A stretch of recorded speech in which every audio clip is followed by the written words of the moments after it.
আমি আকিস গ্রুপে চাকরি করতাম, এদেশের 3 নাম্বার ধনী তারা।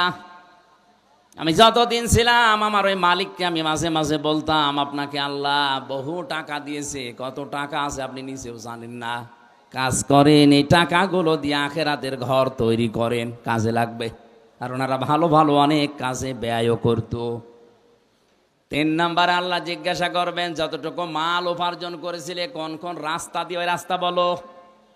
আজ বাংলার দায়িত্বশীলদেরকে বলছি, সম্পদ যারা উপার্জন করছেন রাস্তাটা ঠিক করেন।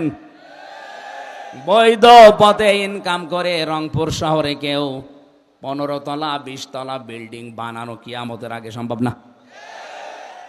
আর আপনার বিল্ডিং এর কোনো হিসাব নেই। কয় টাকা বেতন আপনার বলেন তো দেখি। হিসাবটা খুব খেয়াল করে আপনি কোন জায়গা থেকে টাকা